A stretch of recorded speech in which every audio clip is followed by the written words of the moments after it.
नमस्कार दोस्तों, मेरा नाम है कार्तिक भारद्वाज और आपका स्वागत है हमारे चैनल वीएन स्टडी एकेडमी पर। हम पढ़ रहे हैं philosophical and sociological perspectives of education, यानी शिक्षा के दार्शनिक एवं समाजशास्त्रीय परिप्रेक्ष्य। इस सब्जेक्ट के अंदर हम यूनिट 2 पढ़ रहे हैं। यूनिट 2 में हमने पहले भी बहुत सी वीडियोस बनाई हैं जिसमें हमने सारे वाद कंप्लीट करे हैं। ठीक है, अगर आपने अभी तक वो वीडियोस नहीं देखी हैं तो आप हमारे चैनल पर विजिट करके उन वीडियोस को ज़रूर देखिए। तो चलिए बिना कोई समय गवाए हम ये वीडियो शुरू करते हैं। और अगर आपको हमारी ये वीडियो पसंद आती है तो इस वीडियो को लाइक और शेयर ज़रूर कर दें तथा हमारे चैनल को सब्सक्राइब भी कर लें। चलिए शुरू करते हैं। इस वीडियो में हम वेदांत दर्शन, फिर उसके बाद उसका टाइप है ये अद्वैत वेदांत दर्शन, फिर अद्वैत वेदांत दर्शन के मूल सिद्धांत, अद्वैत दर्शन एवं शिक्षा, अद्वैत वेदांत दर्शन एवं शिक्षा के उद्देश्य, शिक्षण विधियाँ, पाठ्यक्रम और अंत में अनुशासन के बारे में पढ़ेंगे। ठीक है, तो चलिए देखते हैं। पहले आखिर आपसे क्वेश्चन पूछा कैसे जाता है। आपकी यूनिवर्सिटी जो आपसे क्वेश्चन पूछती है वेदांत दर्शन के बारे में, वो कुछ ऐसे पूछती है कि वेदांत दर्शन क्या है। ठीक है, वेदांत दर्शन क्या है। वेदांत दर्शन पर आधारित अद्वैतवाद का परिचय देते हुए अद्वैत वेदांत दर्शन के शिक्षा दर्शन पर प्रकाश डालिए। ठीक है, और शंकराचार्य का अद्वैत दर्शन क्या है, यह आपसे 2018 में पूछा गया है। तो इसलिए ये आपके एग्ज़ाम के पॉइंट ऑफ व्यू से बहुत इंपॉर्टेंट क्वेश्चन है और आपको ये ज़रूर पढ़ना है। ठीक है, चलिए पहले जानते हैं वेदांत दर्शन के बारे में। देखिए, वेदांत दर्शन यानी वेदों व उपनिषदों के गहन एवं विस्तृत चिंतन का अंतिम सार ही वेदांत दर्शन है। बादल नारायण व्यास पहले ऐसे व्यक्ति थे जिन्होंने इन समस्त ग्रंथों के सार तत्व को, जो भी इनका रिजल्ट था, उसको एक सूत्र रूप में प्रस्तुत किया और इन्होंने एक ग्रंथ बनाया। इस ग्रंथ का नाम क्या था? ब्रह्म सूत्र या ब्रह्मा सूत्र। ठीक है, आपसे वेरी शॉर्ट में भी पूछा जाता है कि बादल नारायण व्यास द्वारा रचित ग्रंथ का नाम बताओ। ठीक है, तो आपको याद रखना है ब्रह्मा सूत्र। और उन्होंने ब्रह्मा सूत्र की रचना की जिसे वेदांत दर्शन का आदि ग्रंथ माना जाता है। ठीक है, वेदांत का शाब्दिक अर्थ होता है वेदों का अंत। ठीक है, वेदांत यानी वेद प्लस अंत, दो शब्दों से मिलकर बना है ये, वेद प्लस अंत वेदांत, और इसका शाब्दिक अर्थ है वेदों का अंत। अब देखिए, हमने वेदांत दर्शन को तीन वैसे इसके और भी बहुत से भाग हैं पर मुख्य रूप से 3 हैं, जिसमें आपके सिलेबस में पहले वाला अद्वैत वेदांत है। तो हमने इसके 3 भाग हैं, 3 भागों में बांटा हुआ है यहाँ पर। अद्वैत वेदांत, विशिष्ट द्वैतवाद और द्वैतवाद, जिसमें अद्वैत वेदांत के प्रतिपादक शंकराचार्य थे, विशिष्ट द्वैतवाद के रामानुजाचार्य और द्वैतवाद के श्री मध्याचार्य। ठीक है, तो आपको ऐसे ड्रॉ करके ज़रूर बताना है वहाँ पर। तो पहले हम पढ़ते हैं अद्वैत दर्शन के बारे में। ठीक है, या अद्वैत वेदांत दर्शन के बारे में। देखिए, अद्वैत दर्शन ये वेदांत की समस्त शाखा व उपशाखा में सबसे अधिक महत्वपूर्ण दर्शन है। इस दर्शन का प्रतिपादन शंकराचार्य ने किया था। शंकराचार्य का जन्म 788 ईस्वी में केरल के मालाबार तट पर स्थित कलादी नामक स्थान पर हुआ था और 820 में इनकी मृत्यु हो गई थी। जन्म कब हुआ था? 788 ईस्वी में, और मृत्यु 820 में हो गई थी। देखिए, अद्वैत वेदांत या अद्वैत दर्शन भारतीय दर्शन की वह विचारधारा है। देखिए, यह विचारधारा है जो ब्रह्मांड को ब्रह्मा द्वारा निर्मित मानती है। इनका मानना है कि केवल ब्रह्मा ही सत्य है। इनका मानना है कि केवल ब्रह्मा ही सत्य है और यह वस्तु जगत असत्य है। यह विचारधारा ईश्वर को ब्रह्मा का रूप एवं आत्मा को ब्रह्मा का अंश मानती है। ठीक है, तो अद्वैत वेदांत दर्शन का मानना क्या है कि इस ब्रह्मांड को ब्रह्मा ने बनाया है और केवल ब्रह्मा ही सत्य है। यह वस्तु जगत यानी हमारे आसपास जो जगत है यह असत्य है। अब यह विचारधारा ईश्वर को ब्रह्मा का रूप और आत्मा को यानी हमें निहित जो हमारी आत्मा है उसको ब्रह्मा का अंश मानती है। ठीक है, फिर है अद्वैत दर्शन के मूल सिद्धांत। आपसे शॉर्ट क्वेश्चन में बहुत बार पूछा गया है कि अद्वैत दर्शन के मूल सिद्धांत बताइए क्या क्या होते हैं। ठीक है, तो पहला है, यह ब्रह्मांड ब्रह्मा द्वारा निर्मित है। ब्रह्मा सत्य जगत मिथ्या है। दूसरा पॉइंट है ब्रह्मा सत्य और जगत मिथ्या है। पहले पॉइंट में यह ब्रह्मांड ब्रह्मा द्वारा निर्मित है, यानी कि क्या मानते हैं ये कि जो इस ब्रह्मांड को ब्रह्मा ने बनाया है, ईश्वर द्वारा निर्मित है। दूसरा पॉइंट है ब्रह्मा सत्य है और जगत मिथ्या है। ब्रह्मा सत्य और जगत मिथ्या है। तीसरा पॉइंट आत्मा ब्रह्मा का अंश है। ठीक है। चौथा पॉइंट मनुष्य अनंत ज्ञान एवं शक्ति का स्रोत है। ठीक है, मनुष्य अनंत ज्ञान एवं शक्ति का स्रोत है, यानी मनुष्य के पास अनंत ज्ञान है जिसकी कोई सीमा नहीं है और शक्ति का स्रोत है, एक सोर्स है।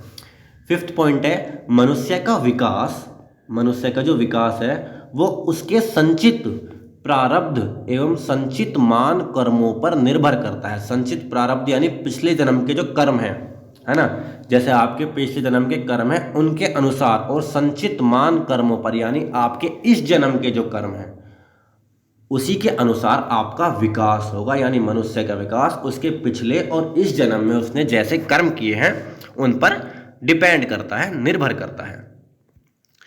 सिक्स्थ पॉइंट है हमारा, मनुष्य जीवन का अंतिम उद्देश्य मुक्ति है। ये अद्वैत दर्शन के मूल सिद्धांत का सिक्स्थ पॉइंट है कि मनुष्य जीवन का अंतिम उद्देश्य क्या है, वो मुक्ति पाना है। सेवेंथ पॉइंट, मुक्ति के लिए ज्ञान आवश्यक है, यानी आपकी मुक्ति तभी हो सकती है जब आपके पास ज्ञान हो। मुक्ति के लिए ज्ञान आवश्यक है। आठवां पॉइंट है, ज्ञान के लिए श्रवण मनन निधि ध्यान आसन आवश्यक है, यानी आपको सुनना, चिंतन करना और ध्यान लगाना ज्ञान के लिए तीनों पॉइंट आपके आवश्यक हैं। फिर आगे है अद्वैत दर्शन एवं शिक्षा। देखिए, शंकराचार्य के अद्वैत वेदांत में ज्ञान का अत्यधिक महत्व है। शंकराचार्य कहते हैं कि शिक्षा केवल ज्ञान प्राप्ति का साधन ही नहीं है, अपितु यह व्यक्ति के मन में उत्पन्न होने वाले ईर्ष्या, द्वेष, क्रोध, मोह आदि दोषों का भी निवारण करती है और व्यक्ति के मन को प्रसन्न, स्वच्छ और शांत करती है। यानी शंकराचार्य मानते हैं कि शिक्षा केवल ज्ञान प्राप्ति का ही साधन नहीं है, यह व्यक्ति के मन में ईर्ष्या, द्वेष, काम, मोह जो भी भावनाएं उत्पन्न होती हैं उन सभी का निवारण करके व्यक्ति के मन को प्रसन्न, स्वच्छ और शांत करती है। शंकराचार्य जीवन और शिक्षा को एक रूप मानते हैं। शंकराचार्य मानते हैं कि जीवन और शिक्षा दोनों एक ही रूप हैं। उनके अनुसार जीवन की उत्पत्ति केवल भौतिक सुख समृद्धि का भोग करने के लिए नहीं हुई है, ठीक है, अपितु जीवन की उत्पत्ति ज्ञानार्जन यानी ज्ञान का अर्जन, ज्ञान को ग्रहण करने के लिए हुई है। शंकराचार्य के अनुसार शिक्षा से मनुष्य को मोक्ष की प्राप्ति होती है, उसका आचरण व विचार अच्छे होते हैं तथा मनुष्य के सामाजिक विकास को बल मिलता है।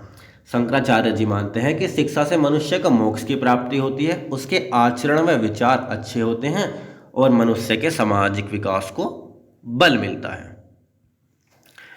फिर है अद्वैत वेदांत दर्शन और शिक्षा के उद्देश्य। शंकराचार्य के अनुसार शिक्षा का एकमात्र उद्देश्य विद्यार्थी को अज्ञान से मुक्त कर ज्ञान की प्राप्ति करना है। शंकराचार्य जी का मानना है कि शिक्षा का एकमात्र उद्देश्य है विद्यार्थी को अज्ञान से तो मुक्त किया जाए और उसे ज्ञान की प्राप्ति की जाए, जिससे विद्यार्थी सत्य असत्य की पहचान कर सके और उसका प्रयोग अपने वास्तविक जीवन में कर सके। शंकराचार्य ने शिक्षा के दो स्वरूपों को प्रस्तावित किया है, पहला है पराविद्या और दूसरा अपराविद्या। यानी शंकराचार्य शिक्षा के दो स्वरूप मानते हैं, पराविद्या और अपराविद्या।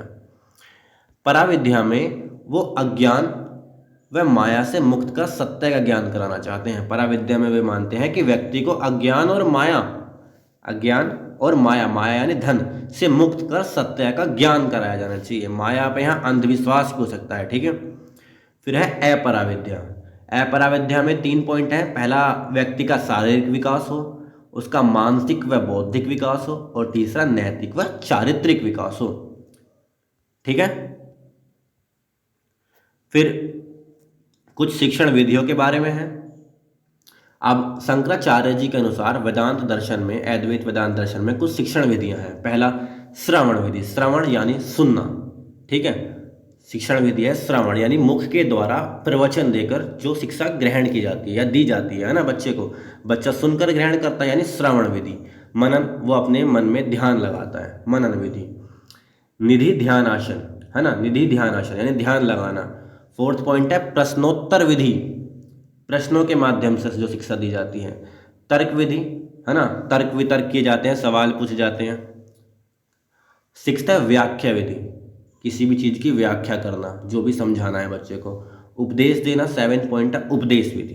तो ये कुछ शिक्षण विधियां हैं, इसी के अंतर्गत इनके बारे में आप स्वयं अपनी समझ के हिसाब से लिख सकते हैं, और ये बहुत इजी भी है, इसलिए हमने इनके बारे में नहीं लिखा है, तो आप खुद लिख लेना। ये आगे है पाठ्यक्रम, ठीक है, अद्वैत वेदांत दर्शन में पाठ्यक्रम।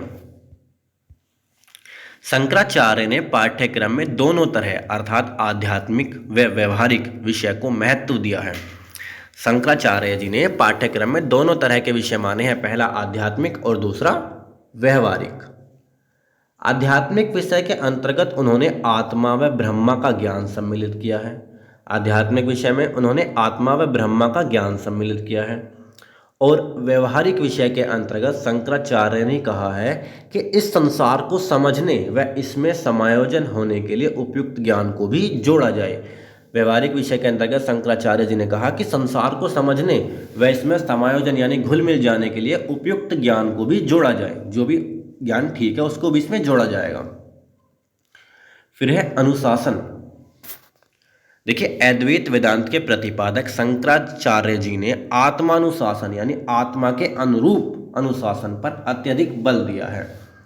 आत्मा अनुशासन का अर्थ होता है मन व इंद्रियों के संयम का अनुशासन। मन व इंद्रिय, इंद्रिय आपकी आँख, है ना, त्वचा, जीभ, ये सब आपकी इंद्रियां होती हैं। तो मन व इंद्रियों के संयम का अनुशासन, 5 इंद्रियां होते हैं टोटल, तो इन सब के संयम का अनुशासन। अद्वैत दर्शन में बालक की प्रकृति की 4 अवस्थाएं बताई गई हैं, ठीक है, कि वो कैसे कैसे अपना संयम रखता है, इसकी प्रकृति के लिए 4 अवस्थाएं बताई गई हैं। पहला है क्षिप्त अवस्था। देखिए, क्षिप्त अवस्था में क्या होता है कि इस अवस्था में बालक अपने इंद्रियों के अधीन रहता है और अपना ध्यान केंद्रित नहीं कर पाता।